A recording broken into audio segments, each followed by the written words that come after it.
Hey, fun people! Welcome to Everything Aja. And if you're new here, hi, my name is Aja.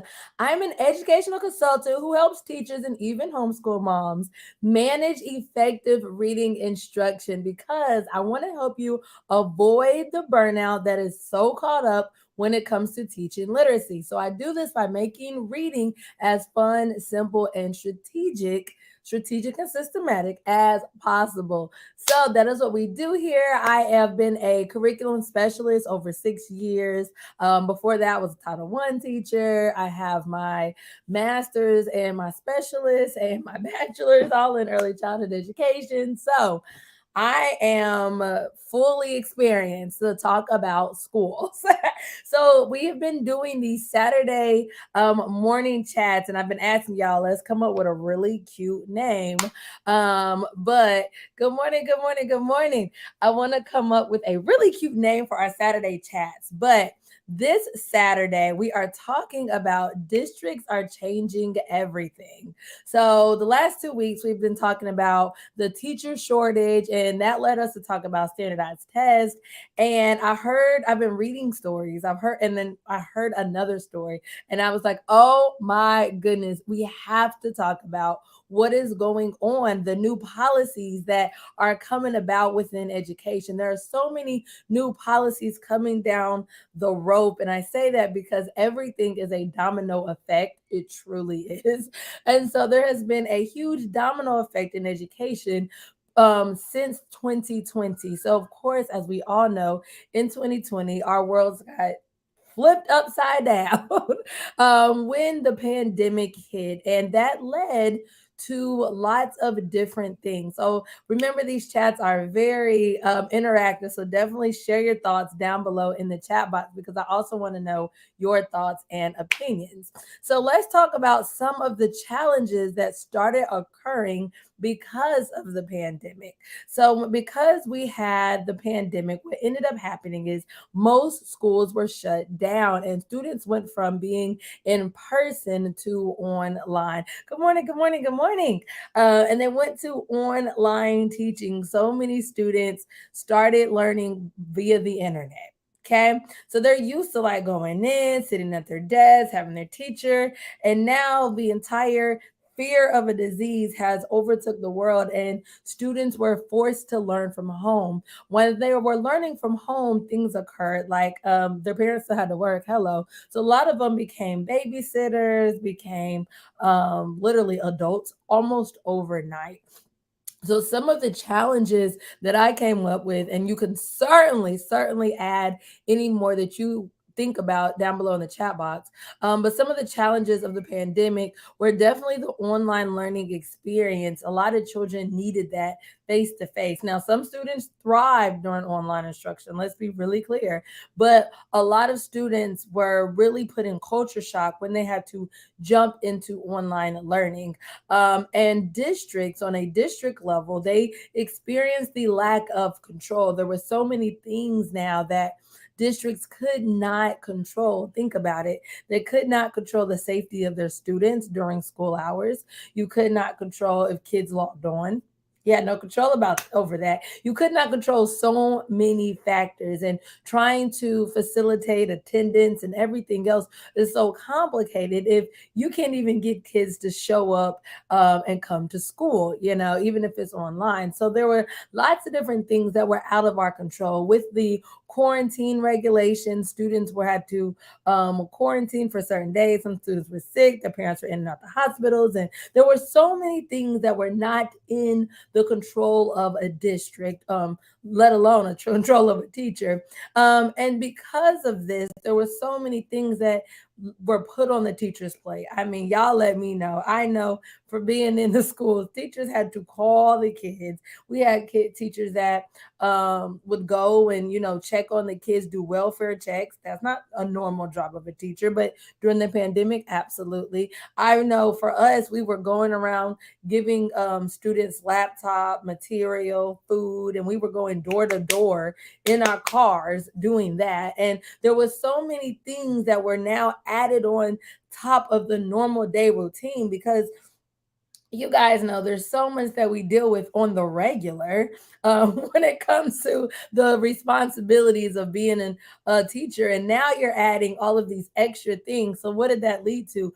Burnout. Absolutely. So, then you had teachers burned out, and that's what led to the teacher shortage. So many, that was the number one cause of why teachers left the profession because they simply felt burned out. And in fact, that's number one mission I have on here is to help you with literacy so you don't have the literacy burnout. And then you also had issues like mental health and physical health.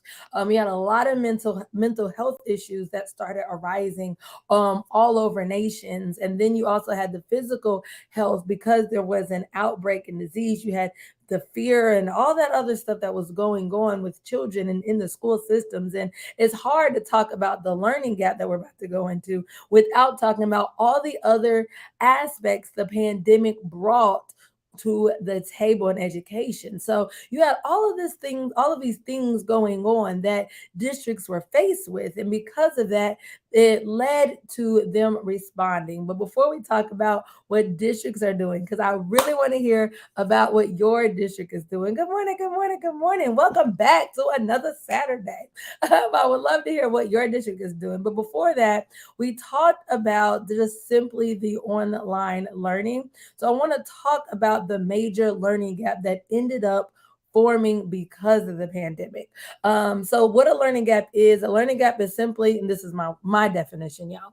A learning gap is the bridge between what a child has learned and what they are expected to learn by a specific point. So by the end of second grade, they're expected to learn X, Y, Z, element of P. Y'all get the point. And what they actually know. So there is kind of a bridge between what they're supposed to know and what they actually know.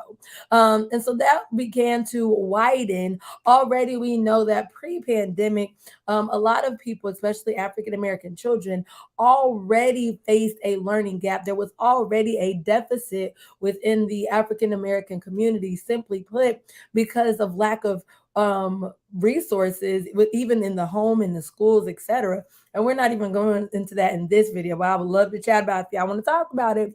But because of the economical issues that come with schools basically, a lot of African American children already face the learning gap. In fact, I talk about learning gaps all the time because it's such a passion of mine to help close in this gap, because so many children start off school years behind already. It's like we set them up for failure simply in kindergarten. So now you had kids all over the world go at least 1 year, sometimes two, on a computer. And so what ended up happening is a lot of times became flight or flight. Y'all let me know, did y'all go through fight or fight mode?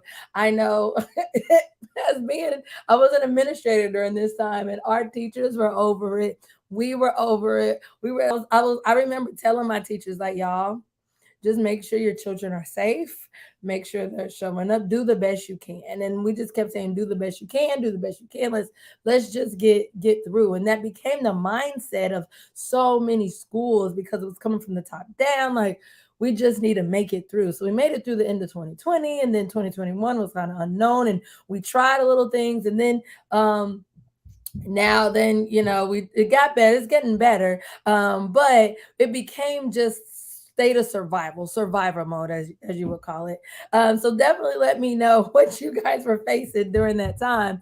But I wanted to share a little bit about where we are now in education. So we've had an entire year. You've had the 2021-2022 school year, and during that school year, so many districts tried to do everything they possibly could to close in the learning gap. So definitely let me know down below in the comments what your district or your school did to try to close in that learning gap. But because it was such a drastic learning gap, in fact, pre-pandemic, the learning gap was expected to hold children behind another 2 years. So you got to think about it. If you have a third grader who's already reading on a first grade reading level, meaning they were already 2 years behind, now they pretty much missed the end of third grade plus wishy-washy fourth grade. So now this coming up school year, they're in fifth grade, but they were already starting off at a first grade reading level. So they might have closed the gap a little bit, but now they're at a second, third grade reading level and they're in fifth grade. And that's what's happening. That's the reality that we're facing. That's the reality people are seeing in schools. So I read this article. I had to share it. Y'all know I love sharing y'all the news. And so instead of just like doing my own little notes, I just took a screenshot of it. And I just kind of like highlighted some of the main points that I wanted to talk about. But so this was talking about how the learning gaps are starting to close. They're starting to see growth in students. They're not years behind. Remember, I told you pre-pandemic it was expected, and I know I've done a video on here before that it was expected that all children would be at least 2 years behind. Then it became 1 year behind. And so I was excited to see this article that used the iReady. I don't know, does anybody ever use iReady? I know I've used iReady. I love iReady. I actually teach people how to do iReady, but iReady is amazing. If you've never heard of it, it is pretty much almost like a national norms test, but it's really based on Common Core standards. And it assesses children's ability. So you have like a diagnostic test at the beginning of each year, and it compares every single child with all children all over the nation that are at that same grade level at that time of year. And it lets you know where they should be and where they are compared to others' children. So all this data is simply based on that iReady assessment. So that's important for you to know where all this information is coming from. All right, so it talked a little bit about the attendance rate. So because this is after, so this is more of an updated article. So this article was written earlier this year, but it talked about how even with the attendance rate, they still lag significantly, even behind pre-pandemic levels. Well, what this means are children aren't coming to school. The attendance is worse and has nothing to do with the pandemic right now. I think for a lot of it, our parents realized they don't have to come to school. Other things started taking precedence over education. Mental, like I said earlier, mental health, other things became more important. Simply put, more important. You said your school still has shortages. They are offering us $400 if we refer, and the becomes a teacher or bus driver in the district. Okay. So they're using word of mouth. Word of mouth is a powerful, powerful tool. So you use already too. Woo, woo. I love already. Let me tell you. I feel like out of all the assessments I've ever done, and I was big on STAR. I don't know if y'all have ever heard of STAR, but I was really big on STAR. But I already came. Already is my top assessment. Like I'm like, if you really just have iReady, you could really use just iReady, and there's so much that it has to offer, especially if you have like the iReady toolbox and like all the other extensions of it. So you begin beginning of the year iReady testing on Tuesday. Whoop whoop. Have you ever done it? Random. I'm off task for just a little bit, but have you ever actually sat there and done the iReady assessment? That is mind blowing. I know our iReady trainer had us do it, and I didn't like there's games in the middle of an assessment. So my I was sitting there like I felt like I had ADD. I was like, I can't focus because then you made me play in the middle of a game, and then you want me to come back and read a passage. I just want to go back to the game. But that's just my 2 cents. So I'm glad that somebody on here knows about good old iReady.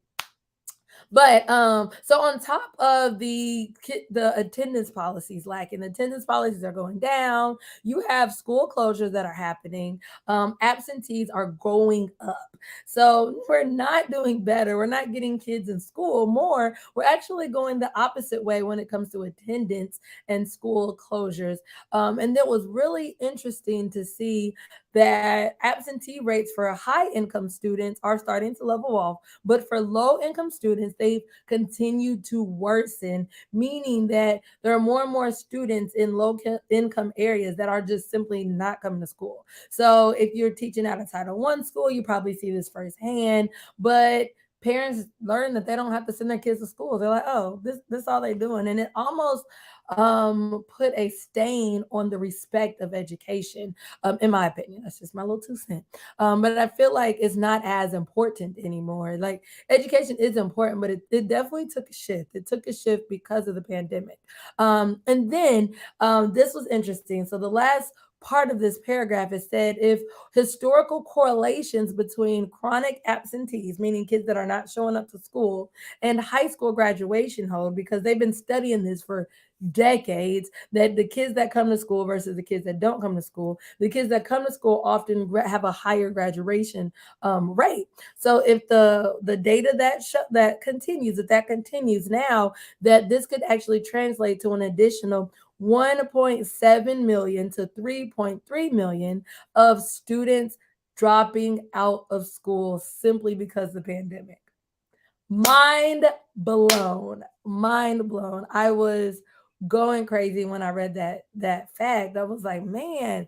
So there is a huge sense of urgency from to getting children to come up, getting them to close this learning gap, and I feel like the pressure is definitely amongst amongst the districts.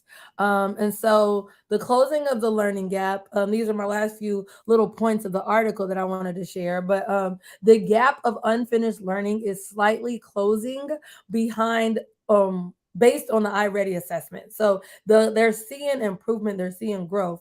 However, remember I told you pre-pandemic they were expected to be years behind, but now we actually have the data, we can see, we can track what's going on. So now African American students still remain 5 months behind where they should be. That is across the board in the United States.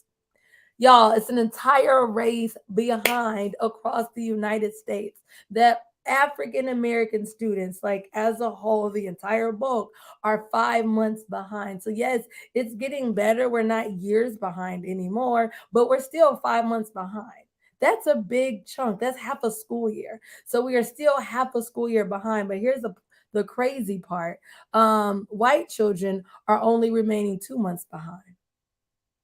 Their learning gap from the pandemic has already started to close, while ours is still 5 months. So it makes me think what's going to happen when white children catch up. Are we going to stop caring about the learning gap? And now all African American children are just SOL, like it is what it is. So it's interesting. It's interesting. You say, yep, attendance isn't considered important by a number of parents. Yep, they're cracking down. Good. So your county is cracking down on it this year. And like when I read this to see like the correlation was mind blowing on how it has affected the learning gap. And I'm like, this is why attendance is looked at. This is why attendance is important to talk about. So now let's talk about the tea that I know y'all cannot wait to share. Now what? What are districts actually doing about this learning gap? Like I stated, this what made me really want to talk about this is because one of my clients, she's on here now, Miss Bonnie. She was like, "Oh my goodness, I've heard this happen." I was like, "I have too." So we definitely wanted to talk about the learning gap, but not only the learning gap, but districts' response to the learning gap. What are schools actually doing because of this gap, and kind of how we can go forward in education. So these are some of the ones that well, the last one is just a point, but that I wanted to talk about as far as their response, and then we could certainly chat it up. But the biggest one is the extended hours of instruction. A lot of schools, what they're doing is they're extending the day because it saves on money. So instead of making kids come to like Saturday school or something, they're just making extra time during the school day. So normally kids got out at 2:30. So now you get an extra 2 hours. They're not getting out of school till 5:30. That way they save on buses. That's only 1 meal a day. They're already, in it. And so I wanted to put the National Education Association because they have been studying this since 2013 when extended hours became a thing. And their article stated that there is actually a lot of pros and cons with this, that longer days don't necessarily equal higher student achievement, that there's actually cons to this, and there's many people that don't even see the benefit of it. So it was interesting seeing that article because it talked about that some students don't even need additional time. Some students need additional time, but not all these students. So having a way for those who would benefit from it to actually have it. I know I've always been what we call down here extended day coordinator, but it was always an optional after school program, still educational. We still offered support. We had teachers. We went ahead and targeted certain students that we needed, and we went on with that. But what I'm talking about is everybody doing it. So it was really interesting seeing that article. And then another response is more money. So on the federal level, remember everything's a domino effect. On the federal level, they're giving schools and districts more money because of where we are in education. So now districts have more money to spend. So now it's interesting to see, okay, so what are they doing with those extra funds? What are they doing with that extra money? What's going to happen? So now I'm about to like jump into the chat box because y'all know I like to talk to y'all. So I want to see what is it that y'all been dropping in the chat box about your district and what your district is doing to actually close this learning gap. All right, so Bonnie said your district is pulling people out of retirement. Ooh, that's a good one. And offering extra funding to fulfill the lack of teachers. That is a good girl. I have not heard that one. Pulling, I have heard they've been reaching out to people retired. Even you guys know that I left the school district and I've been getting emails like, come back to us. And I have another friend who switched districts and she's been getting the same emails, but I didn't think about people that are retired. Never thought about that. So I can see that being smart because those people are already qualified. I know 2 weeks ago when we were talking about um teacher shortages, we were talking about the lack of certified teachers that now districts are facing, the lack of having teachers that actually know what they're doing in the classroom. So pulling people out of retirement is genius. Actually, it's genius. And but offering them extra funding to fulfill the lack of teachers, that is a good one. That is a good one. You said you haven't taken the diagnostic, but you have taken the lessons. Okay, the lessons are really fun. I like looking at the lessons, but you have to take the diagnostic because then that shows you how it's like for the kids and those doggone games. You said the games are brain breaks, but you're right. I like if it was like at the end, but they have like them at the end of each section because there are three different sections. So just like you said, students lose their motivation. I lost the motivation. I was that student, and we asked her, we was like, can we turn off the games? But they strongly recommend that students do the games. But I'm like, man, if I get to play a video game and shoot some people in the middle of a test, all I'm thinking about is that while you put the next thing on and ask me to read a passage to tell you the main idea, like I'm not paying attention to that anymore because you've broken up my momentum. So I get why they do it, but I think you should almost offer it to every child. Like, do you want it in the middle or at the end? Because I'm that kid. Give me my cookie at the end. Don't just keep giving me parts because I'm not gonna do right. I'm not gonna do right at all.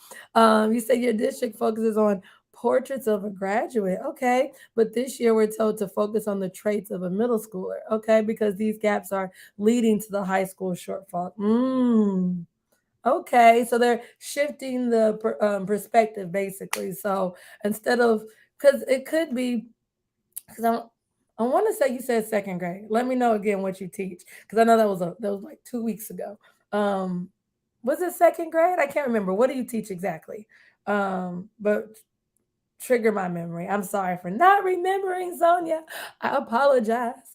But I also like that idea even for elementary because so often we talk about college and career readiness and we talk about the long haul, but it could be so far away from students that they don't really care. Like I mean, we remember they talk all about, what you want to be when you grow up and all of that, but it's so far away. Like, I don't know. I'm 5. I'm 10. I can't think about what I want to do when I'm 18, 20. So I like the shifting of it. If we just look at a middle schooler, that's quicker. That's can be easily attained, especially if you're in upper elementary, like third, fourth, and fifth. I know teaching fifth grade, I was always talking about what middle schoolers do because that was something my children wanted to do, and it was a closer goal, so it wasn't as long term. He said all this is because elementary parents need to realize how important it is to go to school. They don't get it. Oh my goodness. I feel like there's a lot that is not talked about with education and on that extreme. And a lot of you guys know that it was becoming a mom that really opened my eyes when it came to education because now I see it from both perspectives. And so I agree that there's a lot, and you don't want to blame game. I don't like the blame game. And I feel like that is what happens in education. The parents blame the school blames the parent, or it's really a three-way fold. It's like admin blames the teachers, parents blame. Okay, fourth. So I was wrong. I was wrong. Fourth grade. Whoop, whoop, sorry. Fourth grade. All right. So it's like, but it's like almost like a blame game. So you're in fourth grade, so you can relate to my fifth grade example of middle school is a lot easier for them to focus on than high school because it's so far away from them. But yeah, so I feel like it needs to be communicated what lack of attendance does. If parents understood that bringing them to school correlates directly to high school graduation, maybe they would care a little bit more. You know what I mean? Like the points that we're bringing up today in this chat, if more parents knew about it, like exactly, if more parents understood the bigger frame, but that's not communicated. I know as I'm a parent now, and all I hear is your child has this many absences, and then we have to report you, but why? Like, there's no explanation of the bigger picture because that's how we get buy-in. We always talk about getting buy-in from, teacher buy-in and buy-in for this, and you need to get people on board. But if you're not telling the parent why it's important, and you're just saying, I'm going to report you to social services, they're not going to care because you're threatening them literally. Like, I'm going to tell the government on you if you don't bring Susie to school versus it's important that Susie comes to school because look at this article. This article shows there's a direct correlation between attendance and high school graduation. And if you also look at this article, boop, it shows that because most of us are African American on here, but like African American children right now, post pandemic, are already 5 months behind where they're supposed to be. And that's if your child was already on level pre-pandemic. So if you look at Susie's iReady assessment, she was already 3 months behind. So now you have a total of 8 months behind. So it's really important that Susie comes not one, so that she can graduate high school in the long run, but two, I want to be able to close that gap for Susie so she can get the best job possible when she graduates. If we came from that angle, just think about the buy-in that a parent would have. Like they'll say, "Oh," like they don't think about that because we don't communicate the bigger picture. And honestly, most teachers, I feel like being in the classroom, like for attendance, I probably didn't think like that. For me, when kids were like absent, it just leads to more work. You have makeup work, you have to like it does. So like I say on the teacher end, we want kids to come to school because it leads to more work on the teacher. You have to go back, get them called up. Don't do a fun activity that day, and then now they less, or don't take a grade that day because now you have a missing grade on top of that. So there is a different aspect that we as teachers always like to talk about. We like to talk about what it does in the classroom dynamic, but if you brought it up to parents on a broader scale, like that bigger umbrella, I think it would change the impact and direction and response that so many parents have. So yeah, good little tidbit. So as far as districts, how do y'all feel about the extended hours? So I know Bonnie shared her district, going pulling kids out of pulling teachers out of retirement. What I've heard the most is about the extended hours. And I don't know if y'all saw this new article. Oh my goodness, I had to save it. I was on Instagram. And if you're not following my Instagram, my thing is everything underscore Aja. But I actually saved it, so I want to show it to y'all. But there's a school in Texas right now, and their district is doing big things, kind of really to close the learning gap, but also the teacher shortage. So they're almost kind of doing like a 2-for-1. There's my post. I'm like, where's my post? So hold on, I'm going to my saved post, y'all. And I hope I saved it. Here we go.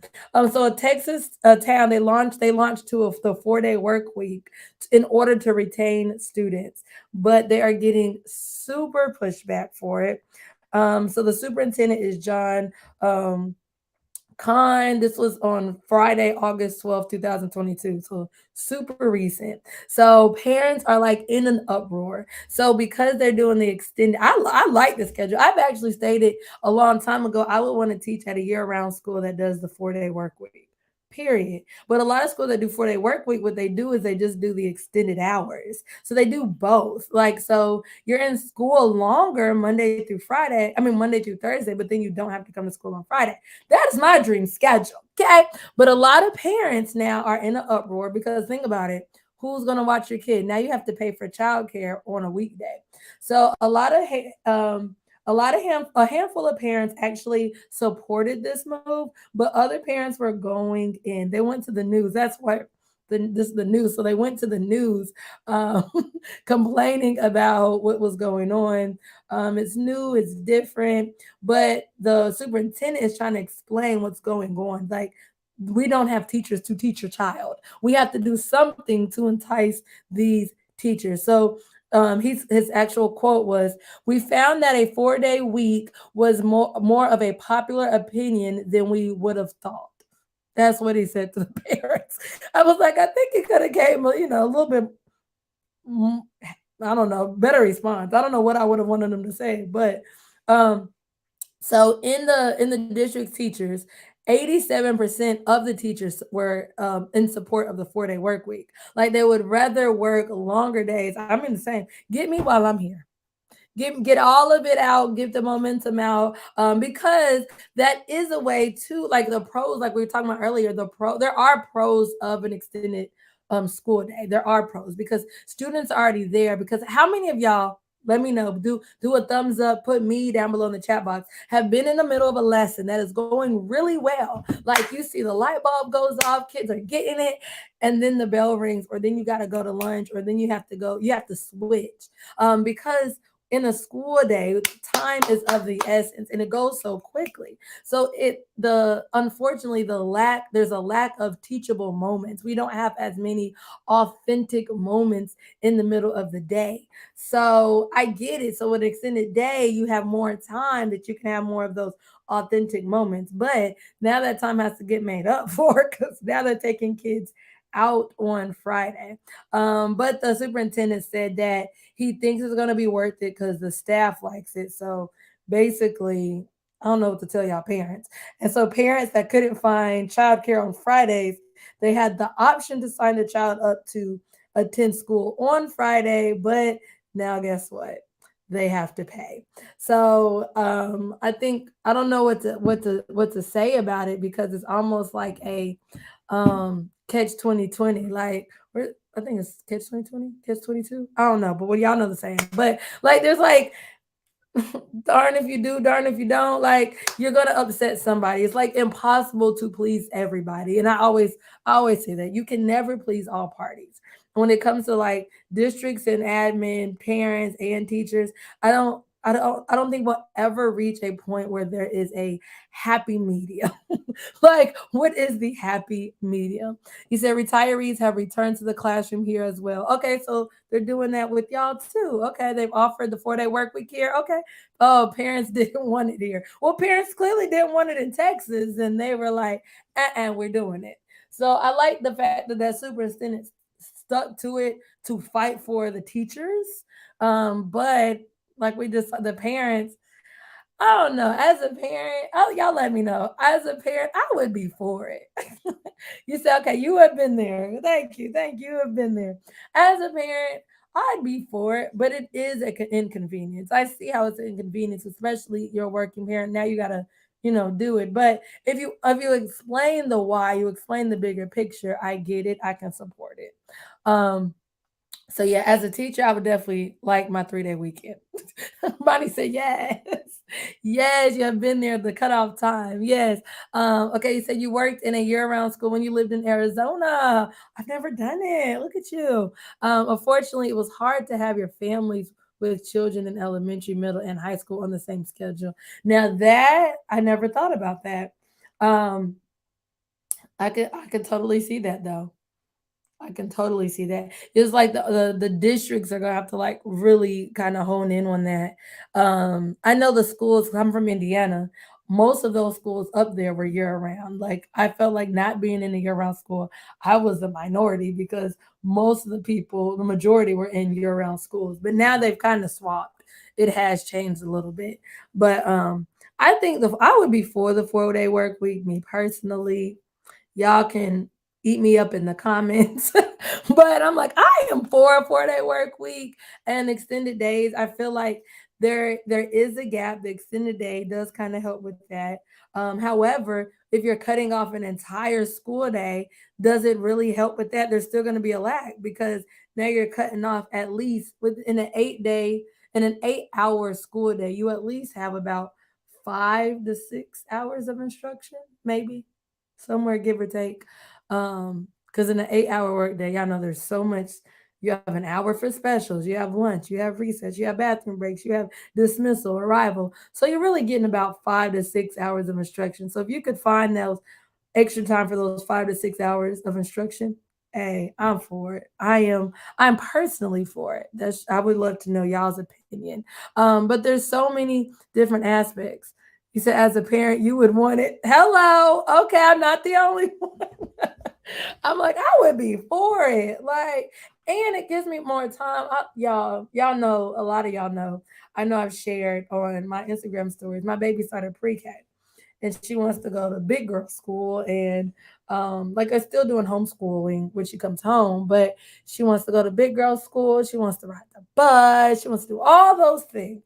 So we've let her to see like how like I'm really big on she has a voice. I want her voice to be heard. It's just my parenting way of doing it. But we gave her what she wanted. She rides the bus. She does all of that.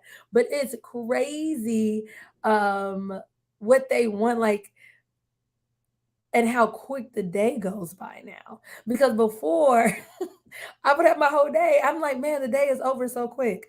So now I'm like, oh, you could go to big girl school. If you had the extended days, girl, you could be at school till 6. Okay. That means all I got to do is cook dinner, wash you up, and go night night at the end of the day. Cool. Sign me up. And then on Fridays, we could spend that day. We could do family day. Like I could have my mommy time on Fridays. I would love that. personally. So I'm definitely for it. I'm totally for it. But it comes so much to manage, and I feel like thinking about a happy medium is often so complicated. And so yeah, that's just our 2 cents. Definitely continue to drop your 2 cents. I know a lot of you guys watch the replays and y'all drop paragraphs. I'm still responding to some from last week, but so yes, I am so on board with some of the changes that districts are making, some of the policies that are changing. But I can definitely see it from all different aspects because we are facing things that we have never faced before. We have never had such a drastic teacher shortage. We have never been in this place in education. And I feel like education will never be the same again because I feel like even as a parent, a lot of parents in the parent world now that we've had the pandemic and they saw what it was like to teach their kids, they'll say, I'm not sending my child back to public schools or sending them back to schools. I could just do it myself. Um, See, Bonnie said part of the problem is we're not babysitters. I know. As I'm sitting here like, ooh, I could take some more hours. But you're like, we're not babysitters. Yep. And that's the other thing. And I do feel like because of the pandemic, so many parents their eyes opened to what teachers have been saying. I know, like even I heard it multiple times. We would have parents come up and they would say, oh my goodness, my baby just won't sit still. This is what y'all deal with. Oh, this is what y'all are talking about. Oh my goodness, they doesn't know XYZ. And it's like, I've only been asking you to put him in tutoring. I've been asking you to do his homework. And now you see he does not know it. And so you saw that happening in the pandemic, that there a lot of parents, I feel like their eyes started to open, like the parents that were trying, the parents that were trying to help, that were trying to help their children, that were doing that. I feel like their eyes started open. But you're right, we're not babysitters. That's not the job of a teacher. It is truly to teach. And man, we hadn't even talked about behavior issues in here. We're not even talking about that right now. Um, But definitely. And so y'all know I'm always trying to help you manage effective reading instruction. So definitely want to always just let you know that what I do and how I could best serve you. So definitely spread the word for professional development. I do help teachers and even homeschool moms manage effective reading instruction. So here's my email, my website. If you're interested, I cannot wait to hear from you. Definitely go spread the word. We us teachers, we really want to avoid the burnout. We talk about the teacher shortage on here all the time, but I am trying to help avoid the teacher burnout by helping you manage effective reading instruction. So definitely spread the word, send it to your administration, send it to your district, and so that I can come to a city near you, whoop, whoop, or a school near you, or your school, whatever you want to say. There's another one. You said good morning, off topic, but did you get a chance to watch the? No, I haven't. And thanks for reminding me, because you know why? I wrote it on a sticky note, and but now I've cleared off my sticky notes, so I need to rewrite it. Thank you for reminding me. So definitely writing that on my sticky note so we can talk about it next Saturday. Thanks for reminding me because I want to talk. I definitely. I have my sticky note now, and I'm just gonna leave it on here. So I'm a sticky note type of person. Everybody knows that, but I love sticky notes. Like I feel like sticky notes were the best creation in the world. But I'm leaving it on my pad so that I know that I'll do it. So thanks for that reminder. So yes, I'm gonna watch it this week so that we can chat about it on Saturday. Game plan, game plan. Yes, he said you're welcome. Okay. Yes. Because I love what y'all know, like I love, I think as teachers, we are lifelong learners. We love to learn. Like that's what we love to do. We love to learn.